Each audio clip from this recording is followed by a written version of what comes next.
নমস্কার। আজ আমি দার্শনিক রবীন্দ্রনাথের কথা বলব। এটাকে দুটো পার্টে আমি ডিভাইড করেছি, কারণ আজকাল আমি লক্ষ্য করি যে একটু বড় বড় লেখা বা গল্পগুলো 10 মিনিটের বেশি হলে লোক কম শোনে। আজকাল 2 মিনিট 1 মিনিটের জিনিসগুলো ভালো লাগে। সেটা ট্রেন্ড, হয়তো সময়ের অভাব মানুষের মধ্যে, অথবা আমাদের দৈনন্দিন জীবনের ব্যস্ততা। সেই জন্য আমি দার্শনিক রবীন্দ্রনাথ নিয়ে যে প্রবন্ধটা লিখেছি ওটা দুটো পার্টে বলি। রবীন্দ্রনাথকে আমরা সবাই গল্পকার, উপন্যাসিক, প্রবন্ধকার, নাট্যকার, গীতিকার, সুরকার, সবচেয়ে বড় বিশ্বকবি বলে জানি। কিন্তু তিনি যে কত বড় দার্শনিক ছিলেন তা তার জীবন দর্শনের প্রতিটি ছন্দে ছন্দে প্রকাশ পেয়েছে। যে মানুষটি 1302 সালের ফাল্গুনে লিখেছিলেন, আজি হতে শতবর্ষ পরে কে তুমি পড়িছে বসে আমার কবিতাখানি কৌতূহল ভরে, আজি হতে শতবর্ষ পরে, আজি নব বসন্তের প্রভাতের লেশমাত্র ভাগ, আজিকার কোন ফুল বিহঙ্গের কোন গান, আজিকার কোন রক্তরাগ, অনুরাগে সিক্ত করি পারিবে কি পাঠাইতে তোমাদের করে, আজি হতে শতবর্ষ পরে। আজ শুধু শতবর্ষ কেন, 131 বছর পরেও তার কবিতা আমরা সমানভাবে পড়ে চলেছি প্রতিদিন, নিয়ত।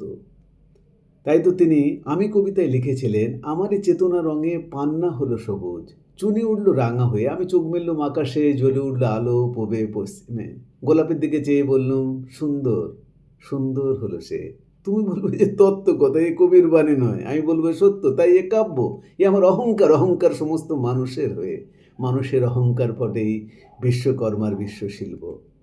তার দর্শনের শুরুই মানুষ আর মানবতা দিয়ে। তিনি যে কত বড় দার্শনিক ছিলেন আমরা তার পরিচয় পাই তার ছোট প্রাণগুলোর প্রতি তার ভালোবাসার ভিতর দিয়ে, তার সমবেদনার ভিতর দিয়ে।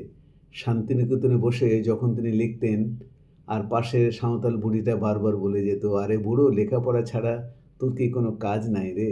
রবীন্দ্রনাথ মুচকে মুচকে হাসতেন আর জবাব দিতেন তার কলমের মাধ্যমে। লিখলেন ছোট গল্পের সংজ্ঞা, ছোট প্রাণ, ছোট ব্যথা, ছোট ছোট দুঃখ কথা, নিতান্তই সহজ সরল, সহস্র বিস্তৃতি রাশি, প্রত্যহ যেতেছে ভাসি, তারই দু-চারিটি অশ্রুজল, নাহি বর্ণনার ছটা, নাহি ঘটনার ঘন ঘটা, নাহি তত্ত্ব, নাহি উপদেশ, অন্তর অতৃপ্ত রবে, সাঙ্গ হয়ে মনে হবে শেষ হয়ে হইল না শেষ। সেই দার্শনিক রবীন্দ্রনাথ ঠাকুর। তিনি নিজেই লিখলেন, তিনি বিশ্বাস করতেন মানুষের আসল পরিচয় তার অন্তরের মহত্বে। তাই তো তিনি লেখেন, সকল অহংকার হে প্রভু ঘুচাও চোখের জলে। মানুষ কেবল তার কাছে শেষ আর অশেষ সম্ভাবনার প্রতীক। তিনি চাইতেন মানবতাই মানুষের সবচেয়ে বড় ধর্ম হোক। সব কুসংস্কার, ভয়, সংকীর্ণতা, ভেদাভেদ সব সকলের ঊর্ধ্বে, ধার্মিক অন্ধত্বের উপরে উঠে। তাই তো তিনি দৃঢ়চিত্তে বললেন, ধর্মের মোহ, ধর্মের বেশে মোহ এসে যারে ধরে, অন্ধ সেজন মারে আর শুধু মরে। রবীন্দ্রনাথ এও বলেন, ধর্ম আমাদের ত্যাগের দিকে নিয়ে যায়, যে ধর্ম আমাদের ত্যাগের দিকে নিয়ে যায় তাই মনুষ্যত্ব, আর সেটাই মানবতা। এবার তার প্রকৃতি আর উদারতার কথা বলি, আর তার স্বাধীন মন, স্বাধীনতা নিয়ে তার দর্শন। প্রথম থেকেই রবীন্দ্রনাথের প্রেম প্রকৃতিকে ঘিরে। ছোটবেলায় যখন 7 বছর বয়স তাকে স্কুল থেকে ছাড়িয়ে নিয়ে এলেন তার দাদা, ওরিয়েন্টাল স্কুলে তখন তিনি পড়তেন, তারপর নর্মাল স্কুলে। তখন বাড়িতে যখন পড়ার ব্যবস্থা করলেন, যখন স্কুলে তার মন লাগেনি পড়তে, বাড়িতেই পড়ার ব্যবস্থা করলেন, সেই সময় তিনি তার কবিতা লেখা শুরু।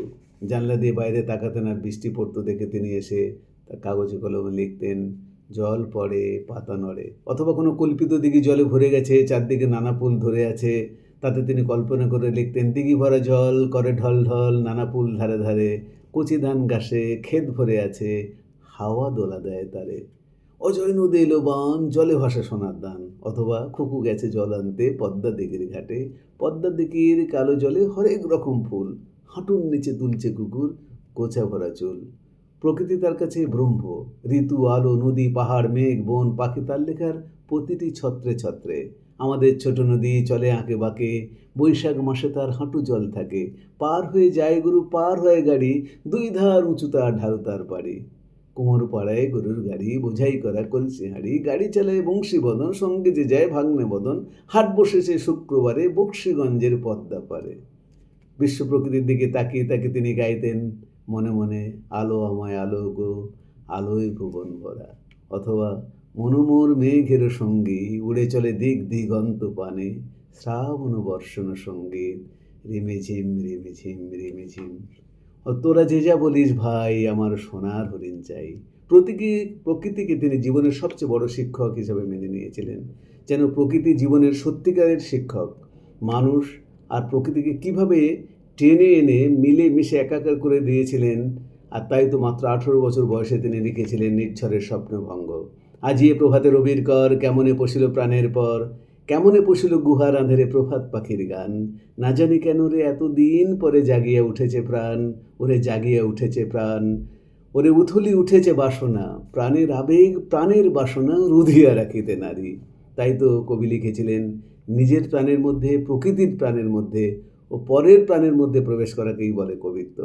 তাই তিনি এত বড় কবি হয়ে উঠেছিলেন। কবি নিজে কবি হতে চেয়েছিলেন কিনা জানি না, তবে রূপসী বাংলার রূপমাধুর্যের দুর্নিবার আকর্ষণ তাকে কবি হওয়ার পথে টেনে এনেছিলেন। কবি কখনো তার স্বপ্নাতুর কাল্পনিক মনকে উত্তীর্ণ করেছিলেন ঊর্ধ্বাচারী কল্পনার উন্মুক্ত আকাশে, কখনো বা নিরুদ্দেশ সৌন্দর্যের প্রবল আকর্ষণে এক অপার্থিব কল্পলেখের অভিমুখে। আর তার বিশ্বচেতনা কথা বলি। কবি এত বড় মানুষ হয়ে পৃথিবীর সব দেশ পরিক্রমা করার পরেও তিনি লিখেছিলেন, বিপুলায় পৃথিবীর কতটুকু জানি, কত না দেশ নগর রাজধানী, কত না অপরিচিত তরু রয়ে গেল অগোচরে, বিশাল বিশ্বের আয়োজন, মোর মন জুড়ে থাকে অতি ক্ষুদ্র তারই এক কোণ। তাই তো তিনি সবাইকে আহ্বান করে, সবারে করি আহ্বান, এসো উৎসুক চিত্ত, এসো আনন্দিত প্রাণ, সবারে করি আহ্বান। অথবা যেথা তার যত ওঠে ধ্বনি, আমার বাঁশির সুর জাগবি তখনই, যে আছে মাটির কাছাকাছি, সে কবির পানে আমি কান পেতে আছি। যে তোমায় ছাড়ে ছাড়ুক, আমি তোমায় ছাড়ব না মা, আমি তোমায় ছাড়ব না। সে বিশ্ব চেতনাতে তিনি লিখলেন, জীবনের উত্তাপে কেবল কথার প্রদীপ জ্বালাতে আমার মন যায় না, কর্ম সবচেয়ে বড় ধর্ম, আর সেবা সবচেয়ে বড় কর্ম তার কাছে। তিনি লিখলেন, I slept and I dreamed, life was joy. I woke up and saw life was service. I acted and behold, service was joy. Einstein same একই কথা তিনি বলেছিলেন, only work can give substance to life. কেবল কর্মই আমাদের জীবনের আসল আনন্দ এনে দেয়। কর্মযোগই জীবনের সবচেয়ে বড় ধর্ম। পরেরটা আবার বলবো ছোট করে, দার্শনিক রবীন্দ্রনাথ দিয়ে। নমস্কার, সকলে ভালো থাকুন, এই চাই সবসময়।